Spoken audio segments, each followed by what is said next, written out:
artificial intelligence is knocking at your door. ChatGPT is right amongst us. It is scraping the internet, pulling information, and making you look like an absolute buffoon. I was shredding the slopes here in Zermatt with some of my buddies, and eventually we got lost, right? We got separated on the slopes, and you get paired up with random people when you go up the gondola. I'm in a situation where, I'm paired up with this random kid, 16-year-old. He checks out my snowboarding outfit. He's like, hey, that's a dope outfit. We start chopping it up. Long story short, 16-year-old kid has a 4.1 GPA, top of his class in high school, best of the best, worked his ass off to be in a situation where he could get a nice college scholarship, to be in a place where, he can be financially secure. Well, young man, what do you want to study? Well, I want to study engineering. Excuse me? Yeah, I'm going to be studying engineering, and when I graduate in 8 years, I'm going to be in a really good place. I'm going to be able to make ends meet. I'm going to have a really good paying job. I said, sir, let me ask you a question. In 8 years, by the time you graduate and you begin your career, will artificial intelligence replace your newfound skill set? Because when it comes to mathematics, precision, numbers, statistics, and probabilities, artificial intelligence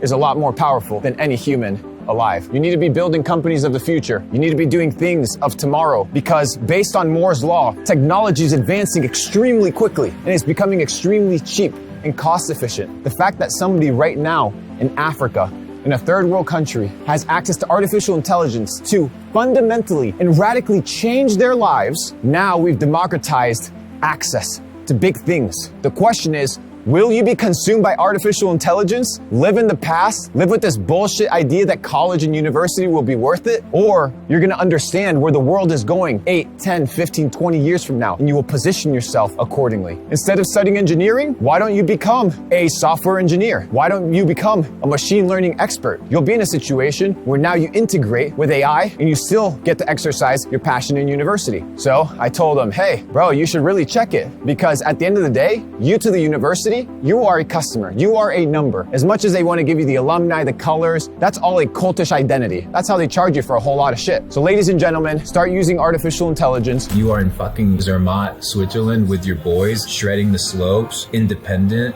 free, rich, and you didn't compromise your soul in the process. That's right. And that is why you're successful. That's right. And keeping that at the front of mind will allow me to reach another level of success. And that level of success is personal success. The Bible says it. What does a man gain if he gains the whole world and loses his own soul? Yeah.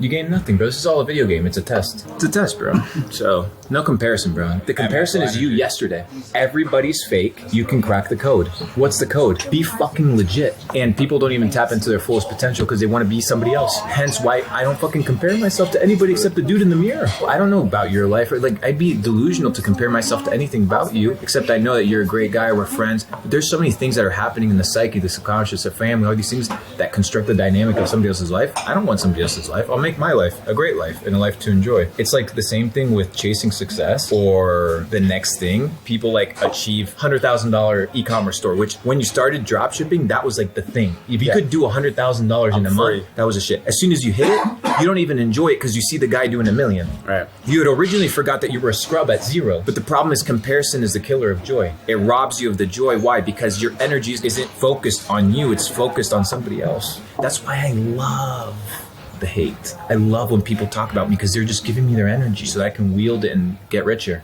What do people say about you? People love me, bro. I define wealth as your ability to do whatever you want, whenever you want, wherever you want. In order to do that, you need health, you need relationships. In order to move around effectively, you need money. Your finances need to be secure. Your mind needs to be in check. It doesn't matter if you're healthy physically and have a ton of money if your mind is completely fucked, right? I know a ton of, dude, look at all the celebrities. Look at all the actresses and actors that kill themselves. They have money, they have fame, they have good physiques, they look nice, they have all this shit, but their mind is corrupted. So the goal to be wealthy is your mind needs to be healthy. Your body needs to be healthy. Your bank account needs to be healthy. Wealth, by definition, is abundance. So what is abundance? Making sure that everything in life is properly set up. You don't want to have an abundant bank account and an empty mind. You don't want to have a destroyed body or destroyed relationships and have $1 billion. Every billionaire that I've talked to, I think the total, it's been like 6. Everybody tells me the 2 most important things in their life right now is lifespan longevity, biohacking, like how do I increase my life, and how do I spend more time with the people that I love. But they understood that in order to maximize health and relationships, they needed money. So they got the bag, but they didn't let the bag identify them. And once they got the bag, they shifted their priorities. The problem is people don't know how to reinvent themselves. I reinvented myself multiple times. People confine you to a box. First, they were like, Luke is the e-com guy. Did fucking millions and millions and millions of dollars in e-commerce. Went and did consulting, but no, he's the e-com guy. I'm whatever the fuck I want to be. I was the NFT guy. There you go. So you're in a situation right now where people are going to always try to box you up and limit you. But if your mind can be freed, your mind can be limitless. It's limitless based off of the information that you inject into it. The information that you have, and I've said this before, has given you the life that you have. So if you want a different life, input different information. You're a big Bitcoin guy. Yep. So what do you think? I think Bitcoin is the only one that's going to last for the longevity of all of our lives. I think crypto as a whole is just dressed up to basically disperse the money from the Federal Reserve when they do monetary policy. 0% rates basically make Ponzi scheme. You can see in the market there's ICOs in 2017, there's NFTs in 2020, 2021. All of this money is just printed all over, needs places to go. People dress up all these projects as little schemes to basically funnel the money from the Fed into their pockets. Then everything blows up. Then taxes are due. Everyone goes broke, and then the whole cycle repeats again. But Bitcoin's the only one that's been, surviving since 2008, and it's still here today. It's the only one that just keeps going. Yes, there's bubbles. It's the monetary policy pumping in, pumping out, QE, QT, back and forth again and again and again. But Bitcoin always makes higher lows every single cycle. Isn't it funny how society tends to crave, desire materialistic things like Lamborghinis, Ferraris, mansions, when some things that are free are so much better, so much more beautiful. We're out here climbing the mountain, grounding, enjoying the cold weather, and just appreciating creation itself. And if you ask me, I feel like this experience itself is way more wholesome. Stick to the important things, appreciate the small things, appreciate the free things, because perhaps they're a lot better than those created by man. Many people have their parents stun them, and their growth is stunted because their parents have fear of, oh, my son or my daughter are gonna get hurt or they're gonna end up in trouble. Or completely the other side, they just hate success. They think that all rich people are bad people, or they think that money's bad, when in reality, they're just ignorant. So now I was in a situation where I realized my parents' advice with regards to how to live an ideal life was not cut out for me. Why?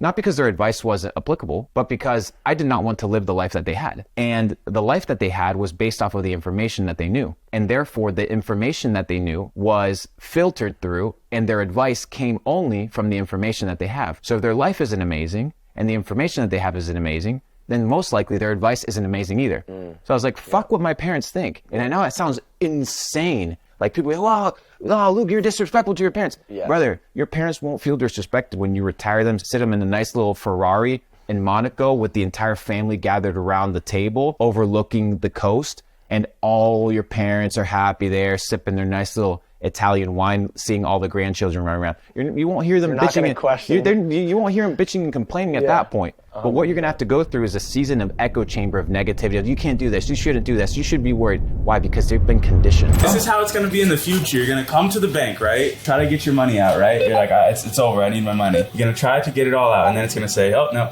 we don't have that much. And then you're like, okay, I'll take that. You'll take the 500, the measly 5. And then it's going to go, oh, no, never mind. You can't get that either. And then your money is trapped. Well, it says you can only get 250. Can you try and get 250? There we have it. There you go. $250. That's what UBS Bank has available. It doesn't matter if you have millions of dollars in the bank right now, bro. You can only withdraw $250 cash. That is the banking fraud, ladies and gentlemen. Print money out of thin air, buy all the assets, extract all the liquidity into cash of the system, and introduce central bank digital currencies. This is a cool currency, though. It is pretty cool. Look at the back.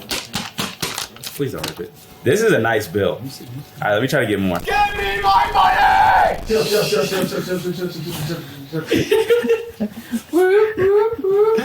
Where's my money, motherfuckers? So the banks are not the safest place to leave your money. I know you're big on investing. What are your favorite places to invest? And what do you think are some of the safest investments people should be making? So when you buy dollars or you receive dollars for your time, you are receiving an investment, right? An investment vehicle. The reason banks are not safe is because they don't hold on to your money. They're doing what you should be doing for yourself, which is investing and multiplying your money. So these guys, they come take your money, they fractionalize it, and then what do? They lose it all. They go on a bank run, they say, oops, well, you're FDIC insured covered. But then you actually read what FDIC insurance is based on the faith in good credit of the United States of America. That's what your money's insured by good faith and credit. What the fuck is that? It makes no sense whatsoever. Yeah. So I like to build a basket of assets that keeps me well protected in times of turmoil. We can clearly tell that this is a time of turmoil. Absolutely. So a basket of assets that's very reliable, 1 kilo of gold, 1 kilo of silver. You're gonna have 10,000 Swiss francs because Switzerland is the banking capital of the world. You're gonna have 10,000 US dollars because the United States is the military superpower of the world. And you're gonna have 10,000 Singaporean dollars because Singaporean dollars are the least inflated currency and they are the fintech capital of the world and they're absolutely booming. Not only that, that's on the fiat side and on like kind of the physical side, but you also want some Bitcoin. The reason you want some Bitcoin is because Bitcoin is not going anywhere. Bitcoin needs to be part of your portfolio. So have a physical piece, have some gold, have some silver, have some fiat placed in different jurisdictions, and have some Bitcoin. And I think that's a good basket of assets if World War III hits. Don't leave it here. Hell no, bro. These motherfuckers don't know shit.